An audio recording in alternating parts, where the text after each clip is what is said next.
Shalom WJC family. It's time for our weekly Torah Talk. This week in Shul we will be reading Parshat Shemot, the beginning of the Exodus story. And this beginning is very important. It changes our relationship with God from the relationship of a family, a clan who has this relationship through Abraham and Sarah, Isaac and Rebekah, Jacob, Rachel and Leah, to a people with a relationship with a God. And what is that relationship based on? Because that relationship is the beginning of our relationship with God as a people, even until this day. And in these very early chapters of the Torah portion, we start to see that change happening. And it happens through the person of Moses. We say Moshe is our greatest teacher. Part of what makes Moshe so great, not that he led us through the Exodus, not that he represented us on Sinai and got the Torah, but in fact, Moses is the first to experience this changing relationship with God that is really ultimately our inheritance as a Jewish people.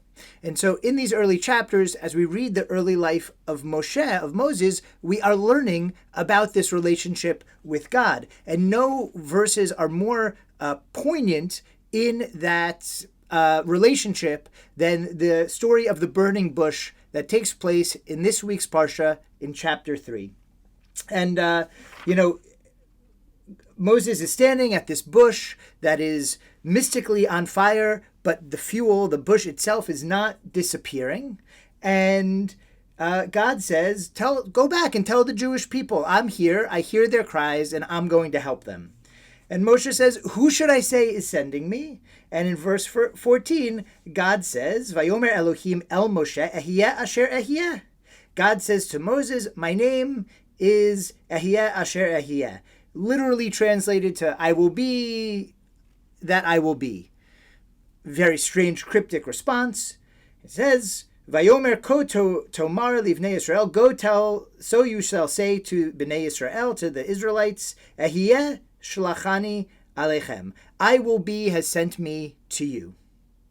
And then, if they don't understand that, it seems God continues in verse 15, Vayomer od, tell them also, Vayomer od Elohim el Moshe, God also said to Moses, Ko tomar el bnei Yisrael, Adonai Elohei avotechem, Elohei Avraham, Elohei Yitzchak, Elohei Yaakov, shlachani alechem. Tell them also, say to them that the God of your patriarchs, of your ancestors, the God of Abraham, the God of Isaac, the God of Jacob has sent me to you. This is my name, le'olam v'zeh zochri l'dor vador. This is my name forever, and my remembrance from generation to generation. So that's a big deal. This is a new names for God, new ways of understanding God. And what Rashi says, to explain, Rashi, the medieval commentator, in trying to explain, lots of people for all of history, including up until today, are trying to figure out, what does this mean, I will be that I will be? And Rashi says, I will be with them in this sorrow, I will be with them in the subjection they will suffer at the hands of other kingdoms. And he's quoting a midrash from Brachot. In other words, this I will be is saying, I'm God, not just of this moment, but I'm God in the future. And I might appear in different forms, through different prophets, in different ways, but I'm always going to be the same God, and I'm going to be here when you suffer. Interesting. In the Talmud, Moses responds and says, God, do you really, in the middle of this genocidal slavery that they're experiencing, want to tell them that they're going to experience more suffering? And God says, you're right, let's not mention it. But Moses gets this sense that, in fact, suffering is something that is going to continue among the Jewish people, and that God is going to be there with them in their suffering. This has been interpreted to explain this idea of the exile of the Shekhinah, that when the Jewish people are cast out of the Promised Land, that God, in the form of the Shekhinah, God's presence, comes with them. But it's really a profound idea, right? That God is not making a promise that everything is going to be okay. But God is making a promise that God will always be with the Jewish people, even when times are hard. A promise that we are keenly aware of was God had to make good on for too many generations of suffering. What's interesting, though, is the question, why? So why does God need us? Why is God showing up for this? And interestingly, a contemporary Christian theologian, Richard Kearney, writes about this as he's sort of creating his model of what he calls anatheism, which is the idea that we don't have to believe in God per se, but we have to believe in the possibility of God and step into a world where God is possible. And ultimately, we need to do our part to help make God possible. And in his book, The God Who May Be, he quotes Rashi, a Christian theologian in Ireland, quoting Rashi.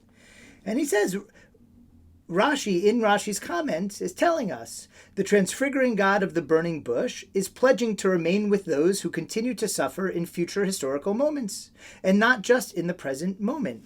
Rashi attributes a similar sense to the phrase, "This is my name forever, my remembrance for generation to generation." That this transfiguring God, and don't worry so much about the term transfiguring, an important Christian term, but we're going to take it in a different direction, is not a once-off deity, but one who remembers the promises of the past and remains faithful to them into the eschatological future, right? So he's talking about sort of an end of days, a very Christian idea. But ultimately, what he's saying with this, if we want to take that anatheism, that God of the possible, and put it into a Jewish context, right? Then we can say this is exactly what Jews believe.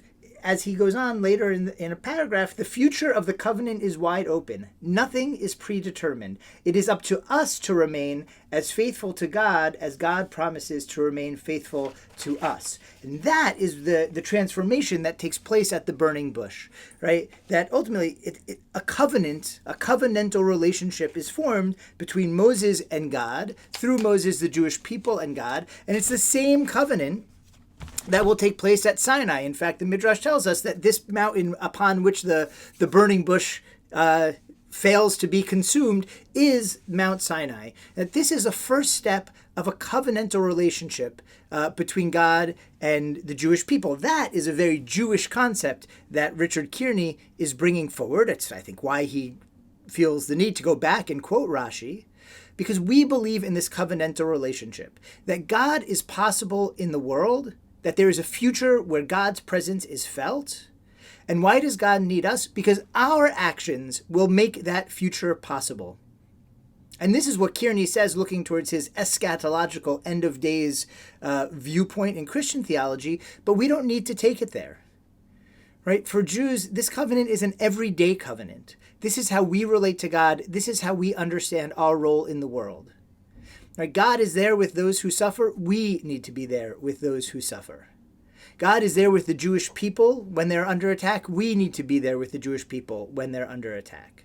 God is there when holiness is brought into the world, when tikkun is brought into the world, when all peoples are raised up. We need to be there with all people, bringing God into that moment.